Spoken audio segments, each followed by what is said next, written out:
Namaste everyone, welcome to Kalaspurti channel Art Inspiration. Before we are going to the video, please like, share, subscribe our channel. శ్రావణ మాసంలో వచ్చే శుక్రవారాలు స్త్రీలకు అత్యంత విశిష్టమైన రోజు. ఈ రోజు ఆచరించే వరలక్ష్మి వ్రతం స్త్రీలకు ఐదవతనాన్ని అష్టైశ్వర్యాలు కలగజేస్తుందని నమ్ముతారు. ముత్తైదువులు శుక్రవారం తెల్లవారుజామున లేచి శుచిగా స్నానం చేసి పూజా మందిరాన్ని అలంకరించుకొని కలశం పెట్టి వ్రతాన్ని ఆచరిస్తారు. శ్రావణ మాసంలో ఈ వ్రతం ఆచరించడం వల్ల తమ కోరికలు నెరవేరుతాయని స్త్రీలు నమ్ముతారు. ఇంతటి పరమ పవిత్రమైన శ్రావణ శుక్రవారం వ్రత విధానం, కథ, పూజా విధానం.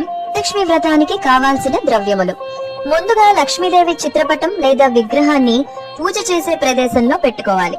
కలశం ఆచారం ఉండేవారు ముగ్గు వేసి వస్త్రం పరిచి దానిపైన బియ్యం పోసి తమలపాకు పెట్టి కలశాన్ని పెట్టాలి.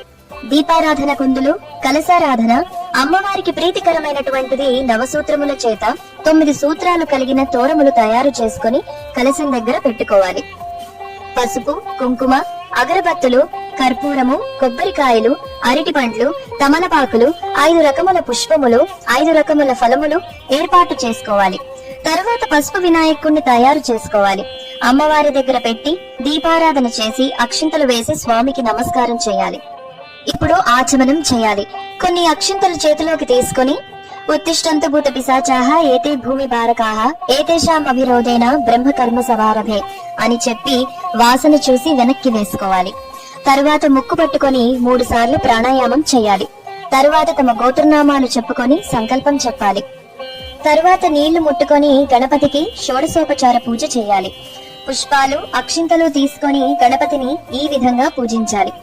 ఓం సుముఖాయ నమః, ఓం ఏకదంతాయ నమః, ఓం కపిలాయ నమః, ఓం గజకర్ణకాయ నమః, ఓం లంబోదరాయ నమః, ఓం విగడాయ నమః, ఓం విఘ్నరాజాయ నమః, ఓం ధూమకేతవే నమః, ఓం గణాధ్యక్షాయ నమః, ఓం బాలచంద్రాయ నమః, ఓం గజాననాయ నమః, ఓం వక్రతుండాయ నమః, ఓం శూర్పకర్ణాయ నమః, ఓం హేరంబాయ నమః, ఓం స్కందపూర్వజాయ నమః, ఓం శ్రీ సర్వసిద్ధిప్రదాయకాయ నమః, ఓం శ్రీ మహాగణపతియే నమః అని చేసి ధూపం ఇవ్వాలి. దీపానికి నమస్కరించి గణపతికి అరటిపళ్ళు, బెల్లం ముక్క నైవేద్యంగా పెట్టాలి. తరువాత స్వామికి తాంబూలం ఇవ్వాలి. ఇచ్చిన తరువాత గణపతికి నీరాజనం ఇవ్వాలి. తరువాత సిద్ధం చేసుకున్న కలశం లేదా విగ్రహం లేదా పటాన్ని పట్టుకొని వరలక్ష్మి అమ్మవారిని ఆవాహనం చేయటానికి ఇలా చెప్పాలి: శ్రీ వరలక్ష్మీ దేవతాభ్యో నమః, పాదయోః పాద్యం సమర్పయామి. శ్రీ వరలక్ష్మీ దేవతాభ్యో నమః, హస్తయోః అర్ఘ్యం సమర్పయామి. శ్రీ వరలక్ష్మీ దేవతాభ్యో నమః, ముఖేః ఆచమనీయం సమర్పయామి. అమ్మవారి రూపుకి కూడా కుంకుమ పెట్టి కలశం దగ్గర పెట్టాలి. తరువాత 9 సూత్రములు కలిగినటువంటి తోరమును వరలక్ష్మి అమ్మవారి దగ్గర పెట్టాలి. అక్షింతలు, పూలు పట్టుకొని అమ్మవారి లక్ష్మీ అష్టకం చదవాలి. నమస్తేస్తు మహామాయే శ్రీపీఠే సురపూజితే శంఖ చక్ర గదాహస్తే మహాలక్ష్మీ నమోస్తుతే.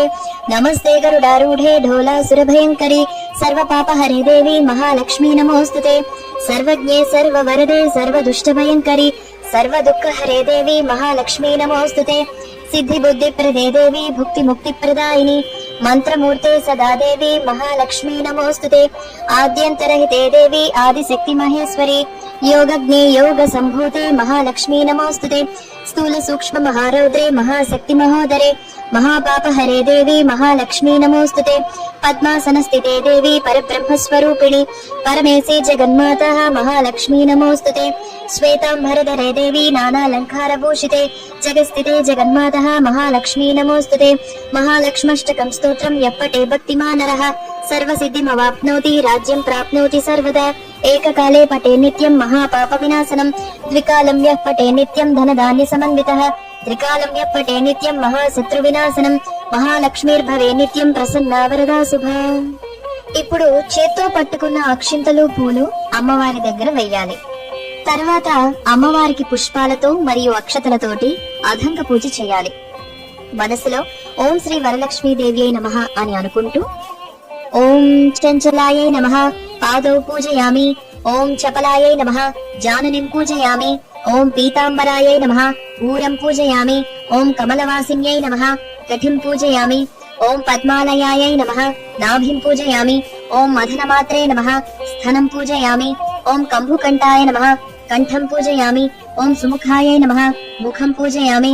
ఓం సునేత్రాయై నమః. నేత్రం పూజయామి. ఓం రమాయై నమః. కర్ణం పూజయామి. ఓం కమలాయై నమః. శిరః పూజయామి. ఓం శ్రీ వరలక్ష్మీదేవ్యై నమః. సర్వాంగాణి పూజయామి. ఇప్పుడు తోరాల మీద పుష్పాలు, అక్షింతలు, పసుపు, కుంకుమ తీసుకొని 9 సార్లు పూజ చేయాలి. మనసులో ఓం శ్రీ వరలక్ష్మీ దేవ్యై నమః అని అనుకుంటూ ఓం కమలాయై నమః ప్రథమ గంధిం పూజయామి. ఓం రమాయై నమః ద్వితీయ గంధిం పూజయామి. ఓం లోకమాత్రే నమః తృతీయ గంధిం పూజయామి. ఓం విశ్వజనన్యై నమః చతుర్థ గంధిం పూజయామి. ఓం మహాలక్ష్మిన్యై నమః పంచమ గంధిం పూజయామి. ఓం క్షీరాబ్దితనన్యై నమః షష్ఠమ గంధిం పూజయామి. ఓం విశ్వసాక్షిన్యై నమః సప్తమ గంధిం పూజయామి. ఓం చంద్ర సహోదర్యై నమః అష్టమ గంధిం పూజయామి. ఓం శ్రీ వరలక్ష్మీదేవ్యై నమః నవమ గంధిం పూజయామి. ఇప్పుడు పసుపు కుంకుమతో అమ్మవారికి అష్టోత్తరంతో పూజ చేయాలి. అమ్మవారి రూపు మీద, కలశం మీద, చిత్రపటం మీద పంచామృతం చల్లాలి. తర్వాత శుద్ధోదకం చల్లాలి. శుద్ధోదకం అంటే నీరన్నమాట. తర్వాత అమ్మవారికి వస్త్రం, కుంకుమ బొట్టు, పసుపు, గంధం సమర్పించాలి. సర్వాభరణార్థం పుష్పమాల్యాం సమర్పయామి అని చెప్పి అమ్మవారికి పూలు వేయాలి. మన దగ్గర ఏమైనా పూజా ద్రవ్యాలు లేకపోతే వాటి బదులుగా పుష్పం సమర్పయామి అని గాని, అక్షతాన్ సమర్పయామి అని కాని చెప్పాలి. ఇప్పుడు అమ్మవారికి ధూపం, దీపం పెట్టాలి. తర్వాత అమ్మవారి దగ్గర ఉన్న తోరములను తీసుకొని ఒకటి అమ్మవారికి కట్టి, ఒకటి మనం కట్టుకొని ఇంకొకటి ముత్తైదువులకు కట్టాలి. తర్వాత చేతిలో కొన్ని పూలు, అక్షింతలు తీసుకొని వరలక్ష్మి వ్రత కథను చదవాలి. ఒకరోజు కైలాస పర్వతమున శివుడు తన సింహాసనం మీద కూర్చొని ఉండగా పార్వతీదేవి ఆయనని సమీపించి, దేవా, లోకంలో స్త్రీలు ఏ వ్రతం చేస్తే సర్వ సౌభాగ్యాలను, పుత్ర పౌత్రాదులను కలిగి సంతోషాలతో ఉంటారో అటువంటి వ్రతమేదో సెలవీయండి అని అడగగా పరమేశ్వరుడు ఇలా చెప్పాడు, ఓ దేవి, స్త్రీలకు పుత్ర పౌత్రాది సంపత్తులనిచ్చే వ్రతం ఒకటి ఉంది. దాని పేరు వరలక్ష్మి వ్రతం. ఆ వ్రతము శ్రావణ మాసంలో శుక్లపక్ష పౌర్ణమి ముందుగా వచ్చే శుక్రవారం రోజు చేయవలను అని చెప్పాడు. అప్పుడు పార్వతీదేవి ఈ వ్రతం ఏ విధంగా చేసుకోవాలో సెలవీయండి అని అడగగా అప్పుడు శివుడు ఈ విధంగా చెప్పాడు. చారుమతి అనే ఒక బ్రాహ్మణ స్త్రీ ఉండేది. ఆమె పతియే ప్రత్యక్ష దైవముగా భావించి తెల్లవారుజామునే లేచి స్నానం చేసి పతిదేవుని పూలతో కొలిచి ఆ తర్వాత అత్తమామలకు సేవలు చేసేది. ఆమె చాలా అణువుకువగా, ప్రియంగా మాట్లాడుతూ ఉండేది. ఆమెను చూసి మహాలక్ష్మికి ఆమె మీద అనుగ్రహం కలిగింది. ఒకరోజు ఆ మహా ఇల్లాలికి కలలో ప్రత్యక్షమై మహాలక్ష్మి ఇలా చెప్పింది, ఓ చారుమతి, నేను వరలక్ష్మీదేవిని. శ్రావణ మాసంలో శుక్లపక్ష పౌర్ణమి ముందుగా వచ్చే శుక్రవారం నాడు నువ్వు నన్ను పూజిస్తే నీకు కోరిన వరములిస్తాను అని చెప్పాను. వెంటనే ఆ కలను తన భర్తకి, అత్తమామలకి చెప్పి ఇరుగు పొరుగున ఉన్న స్త్రీలకు కూడా చెప్పింది. చారుమతి మరియు మిగతా స్త్రీలంతా వరలక్ష్మి వ్రతాన్ని చేసుకున్నారు. పూజ అయిన తర్వాత 3 ప్రదక్షిణాలు పూర్తయ్యేసరికి స్త్రీలంతా స్వర్ణభూషణాలంకృతులయ్యారు. చారుమతి మొదలైన స్త్రీ ఇళ్లన్నీ స్వర్ణమయాలయ్యాయి. వాళ్ళకి రథ, గజ, తురగ వాహనాలు ప్రసాదింపబడ్డాయి. అప్పటి నుండి చారుమతితో సహా వారందరూ క్రమం తప్పకుండా ప్రతి సంవత్సరం ఈ పూజ చేస్తూ పుత్రపౌత్రాభివృద్ధి కలిగి, ధన కనక వస్తువాహనములు కలిగి సుఖ సంతోషాలతో ఉన్నారు.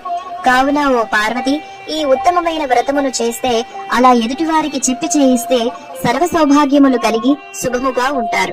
ఈ కథను విన్నవారికి, చదివిన వారికి కూడా వరలక్ష్మి ప్రసాదము వలన సకల కార్యములు సిద్ధించును అన్నాడు పరమశివుడు. ఇప్పుడు మన చేతిలో ఉన్న అక్షింతలను అమ్మవారిపై వేసి మన మీద కూడా వేసుకోవాలి. తర్వాత మనం చేసుకున్న పదార్థాలను మహానివేదన చేసి మంగళ నీరాజనం ఇవ్వాలి. తర్వాత తీర్థ ప్రసాదాలు తీసుకోవాలి. సర్వం శ్రీ వరలక్ష్మీ దేవత అనుగ్రహ ప్రసాద సిద్ధిరస్తు. మా వీడియోస్ కనుక నచ్చినట్లయితే లైక్ అండ్ షేర్ చేయండి. మరిన్ని వీడియోస్ కోసం మా ఛానల్ సబ్స్క్రైబ్ చేసుకోండి. వీడియోస్ నోటిఫికేషన్ కోసం ఈ బెల్ ఐకాన్ ని యాక్టివేట్ చేయండి. ధన్యవాదములు.